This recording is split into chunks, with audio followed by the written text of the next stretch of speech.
අද අපි කතා කරන්න යන්නේ WWE NXT එකේ අන්තිම එපිසෝඩ් එක ගැන. ඒකේ වුණු සමහර දේවල් විශේෂයෙන්ම අර කාන්තා ශෝරතාව ලියබුණු මාරුව නම් ඇත්තටම කතා කරන්න ඕන දෙයක්. අපි මේකට පාවිච්චි කරන්නේ අර YouTube විශ්ලේෂණයක තිබ්බ අදහස් ටිකක්. ඔව් ඒක නම් හරිම. අනපේක්ෂිත සිදුවීම් ගොඩක් වුණු එපිසෝඩ් එකක්. North American Championship එක TNA සම්බන්ධය අර කණ්ඩායම ඇතුලේ තිබ්බ පොඩි අවුල් අන්තිමට මේන් ඉවෙන්ට් එක ඔක්කොම එකට එකතු වුණාම රසවත් දෙයක්. මුලින්ම කතා කරමුද අර North American ශූරතාවය ගැන. ඊතන් පේජ් රිකි සේන්ස්ව පරද්දලා අලුත් ශූරයා වුණානේ. ඔව් ඒක වුණා. හැබැයි ඉතින් අර තරංගේ මැද්දේ සිකියුරිටි එවිත් ඒක තමයි. එතන පොඩි කලබලයක් වුණා නේද? ඒත් no DQ උනේ නැචලේ කිව්වේ. ඒක ටිකක් අමුතුයි වගේ. ඒක ඇත්ත. ඒ ව්‍යාකෝලත්වය තිබ්බත් අන්තිමට ඊතුන් පේජ් අර එයාගේ ෆිනිෂර් එක ට්විස්ටඩ් ග්‍රීන් කියන එක පුටුවක් උඩ කරපු විදිය නම් ටිකක් දරුණුයි. ඒකෙන් තමයි මැච් එක ඉවරුනේ.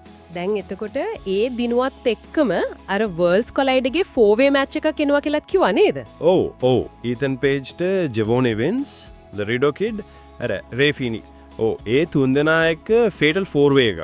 ඒ කියන්නේ 4 දිනක් එකපාර ඕන කෙනෙක් දිනන්න පුළුවන්. හරි.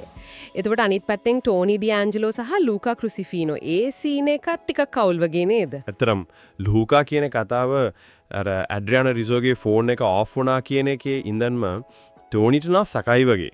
ඔව් ටෝනි අහපු ප්‍රශ්නෙත් එක්ක ඒක පේනවා. අනිත් අයව බේරගන්න හිටියනම් අයි ඇඩ්‍රියානාට කතා කළේ කියලා. හරියටම. එතන මොකක් හරි තියෙනවා. ටෝනිගේ විශ්වාසය නම් ටිකක් බින්දිලා වගේ තමයි පේන්නේ.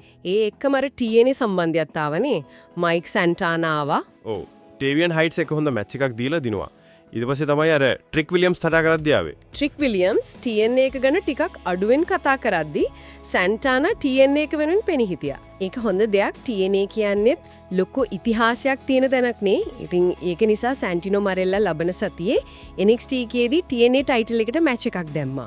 ට්‍රික් විලියම්ස් සහ මයික් සැන්ටානා. හැබැයි ඉතින් ට්‍රික් චැම්පියන් වෙලා තාම වැඩි දවසක් නෑනේ. මෙච්චර ඉක්මනට පෙරදුනොත් ඒක යට හොඳද කියන එක ප්‍රශ්නයක් නේද? ඒකත් හිතන්න ඕන කාරණයක් තමයි. බලමු මොකද වෙන්නේ කියලා. හරි දැන් අපි යමුද අනිත් කණ්ඩායම් පැත්තට. ටේටම් පැක්ස්ලිගේ කතාවත් ටිකක්.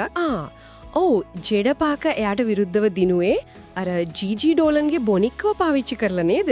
ඊට පස්සේ ටියා හේල්ලෙවි ජෙරට ගැහුවා. මෙතන අර කතාවකුත් ගියා නේද? අලුත් කණ්ඩායම ද කලින් එක ඒ කියන්නේ ෂෝන් ස්පියර්ස්ගේ එක යාලා ටේටම්ව ගන්න හදනවා කියලා. ඔව් එහෙම ඉංගියක් තිබුණා.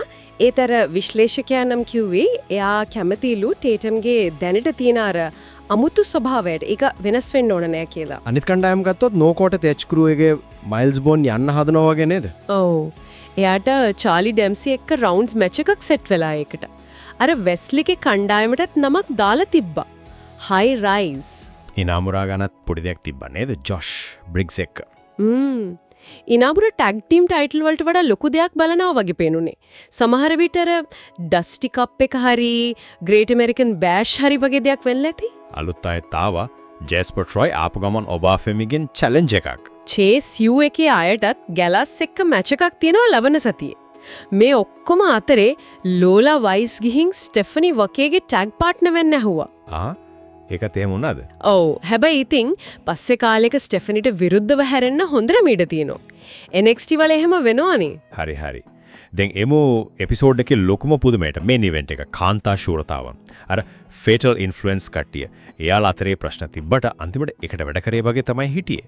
ඒත් අන්තිමේදී කවුරුවත්ම හිතපු නැති විදිහට JC ජේන් තමයි ස්ටෙෆනි වකේව පින් කරලා අලුත් NXT කාන්තා ශූරිය උනේ.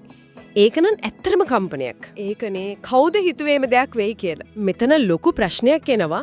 මේක ස්ටෙෆනි වකේව මේන් රොස්ටර් එකට ඒ කියන්නේ රෝ හරි ස්මැක්ඩවුන් හරි වලට ගන්න හදන හින්දා කරපු දෙයක්ද?